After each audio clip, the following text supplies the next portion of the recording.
Welcome to genius ક્લાસીસમાં હું અતુલ પટેલ તમામ વિદ્યાર્થીઓ મિત્રો હાર્દિક સ્વાગત કરું છું. ધોરણ 10 મેથ્સ પૃષ્ઠફળ અને ઘનફળ ચેપ્ટર 13.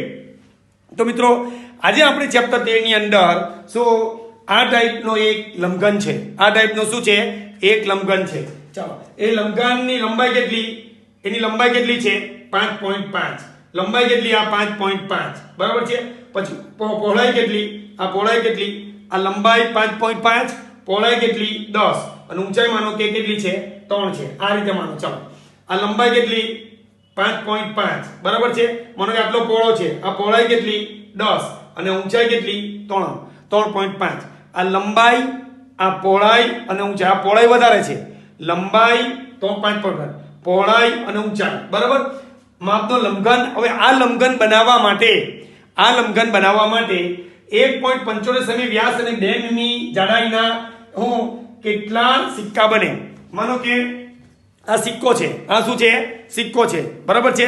આવા કેટલા સિક્કા બને ત્યારે એક લંબઘન બને? આવા સિક્કા છે. રૂપિયાનો કે 2 રૂપિયાનો કે 5 રૂપિયાનો સિક્કો છે બરાબર છે. પણ એની લંબાઈ આપેલી છે. એની જે ત્રિજ્યા કેટલી છે? 1.75 વ્યાસ એટલે આખો અહીંયાથી લઈને અહીંયા સુધી 1.75 વ્યાસ છે વ્યાસ બરાબર. એની 2 મીમી જાડાઈ. તો એની જાડાઈ એટલે શું? સિક્કો એટલે આ જાડાઈ કહેવાય. સિક્કો આ શું કહેવાય? જાડાઈ. તો સિક્કાની જાડાઈ સિક્કાની ઊંચાઈ કહેવાય. સિક્કાની શું? જાડાઈ બરાબર ઊંચાઈ 2 મીમી. 2 મીમી ને સિક્કાની જાડાઈ સિક્કાની શું કહેવાય? ઊંચાઈ કહેવાય. એટલે સિક્કો આટલો જાડો છે. એ રૂપિયાનો સિક્કો હોય કે એટલે સિક્કો એટલે તમારે શું માનવાનું? નળાકાર. ગોળાકાર નહીં. ક્રિકેટનો દડો ગોળ કહેવાય પણ સિક્કો શું કહેવાય? નળાકાર કહેવાય. કેમ? એક સિક્કા પર 10 સિક્કા મૂકી દેવું. એક સિક્કો, એની પર બીજો સિક્કો, એની પર ત્રીજો સિક્કો, એની પર ચોક્કો, એમ કરતા 50 સિક્કા મૂકો. કયો આકાર બને? નળાકાર. કયો આકાર બને? નળાકાર. એટલે સિક્કાની જાડાઈ સિક્કાની શું કહેવાય? ઊંચાઈ કહેવાય. એટલે એમ કે માનો કે આ સિક્કો છે, નળાકાર સિક્કો. આ સિક્કાનો આ વ્યાસ કેટલો છે? 1.75 બરાબર. એની જાડાઈ એટલે આટલો જાડો કેટલો છે? 2 મીમી. એ જાડાઈ એની ઊંચાઈ કહેવાય. એ જાડાઈ એની શું કહેવાય? ઊંચાઈ કહેવાય. એનો મતલબ કે સિક્કોનો આકાર કયો? નળાકાર. સિક્કાનો આકાર કયો? નળાકાર. તો આવા કેટલા સિક્કા પીગાડે તો આવો એક લંબઘન બને કે જેની લંબાઈ કેટલી? 5.5, આ પહોળાઈ 10 અને ઊંચાઈ કેટલી? 3.5. આવા કેટલા સિક્કા પીગાડે તો આવો એક લંબઘન બને. એનો મતલબ કે આવા કેટલા નળાકાર પીગાડે ત્યારે આવો એક લંબઘન બને બરાબર છે. એનો મતલબ શું કે શું લખવાનું? પેલા જેવું જ અહીંયા શું લખવાનું? બંનેના ઘનફળ સરખા એટલે આની સંખ્યા શોધવાની. એનો મતલબ કે આનું ઘનફળ બરાબર n ગુણ્યા સિક્કાનું ઘનફળ. એટલે અહીંયા લખવાનું શું કે ભાઈ લંબઘનનું ઘનફળ બરાબર n ગુણ્યા સિક્કાનું ઘનફળ. n ગુણ્યા સિક્કાનું ઘનફળ. એટલે આવો એક આવા કેટલા સિક્કા પીગાડે? એટલે સિક્કો માનો કે 25 સિક્કા હોય તો 25 ગુણ્યા નળાકારનું ઘનફળ બરાબર એક લંબઘનનું ઘનફળ થાય બરાબર છે. એનો મતલબ કે આવા 25 ખબર નથી. એનો મતલબ કે આ સિક્કાનું ઘનફળ ગુણ્યા n બરાબર લંબઘન. જો દરેક રીતના એક જ ટાઈપના દાખલા સમજાવું છું મિત્રો. એક જ સરખા દાખલા સમજાવું છું બરાબર છે. ચલો, લંબઘનનું ઘનફળ કેટલું? LBH. લંબઘન ઘનફળ કેટલો? LBH. અને n ગુણ્યા સિક્કાનું ઘનફળ કેટલો? πr²h. કે સિક્કો એ શું છે? સિક્કો બરાબર નળાકાર બરાબર છે. સિક્કો નળાકાર છે. એનો મતલબ કે લંબઘનનું ઘનફળ બરાબર શું? n ગુણ્યા સિક્કાનું ઘનફળ. લંબઘનનું ઘનફળ બરાબર LBH અને સિક્કો નળાકાર. નળાકારનું ઘનફળ કેટલું? πr²h. ચલો, n કેટલો છે? 5.5. L કેટલો? એટલે 55/10. L 5.5 55/10 શું છે?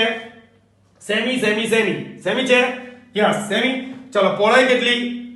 10 એટલે એ શું? 10. ઊંચાઈ કેટલી? 3.5. એ બી સેમી છે. ઊંચાઈ સેમી છે એટલે બી શું? 35/10 બરાબર. આ બે પોઈન્ટ છે એટલે છેદમાં 10. આ પોઈન્ટ છે એટલે છેદમાં 10. આ 10 જ છે. ચાલો, હવે n ગુણ્યા 22/7. ચલો, ત્રિજ્યા કેટલી? 1.75 સેન્ટીમીટર. વ્યાસ તો વ્યાસ એટલે શું કરવાનું? ત્રિજ્યાના અડધા. એટલે તમને એમ લાગે કે 1.75 ના અડધા નહીં આવડે તો શું કરવાનું? છેદમાં 2 મૂકી દેવાના. એટલે શું કરવાનું? 1.75 ના અડધા એટલે ત્રિજ્યા. પછી પોઈન્ટ કાઢો તો શું થઈ જાય? 175 ના છેદમાં 200. પોઈન્ટ કાઢો છેદમાં શું થઈ જાય? 175 છેદમાં 200. એટલે શું? નાના એ સિક્કાની ત્રિજ્યા. સિક્કાનો વ્યાસ 1.75 સેન્ટીમીટર વ્યાસ છે. એ વ્યાસના અડધા એટલે છેદમાં 2 એટલે એની ત્રિજ્યા. પછી પોઈન્ટ કાઢો છેદમાં 100 એટલે 2 ગુણ્યા 100 એટલે કેટલા? 200. એટલે 175 ના છેદમાં 200 મૂકવાના. શું મૂકવાના? 175 ના છેદમાં 200. એટલે 175 છેદમાં 200 ગુણ્યા 175 ગુણ્યા 200. ચાલો. અને h કેટલી? એટલે સિક્કાની જે જાડાઈ છે, આ સિક્કાની જે જાડાઈ છે એ સિક્કાની ઊંચાઈ કહેવાય. આટલો જાડો છે એટલે સિક્કાને શું કહેવાય? ઊંચાઈ. ચાલો, જાડાઈ કેટલી છે? 2 મીમી. તો મીમી ને સેમીઓ ફેરવવું પડે કે આવી સેમીમાં, આવી સેમીમાં, આવી સેમીમાં અને ત્રિજ્યા બી સેમીમાં. એટલે આ મીમી ને સેમીઓ ફેરવવા માટે શું કરવાનું?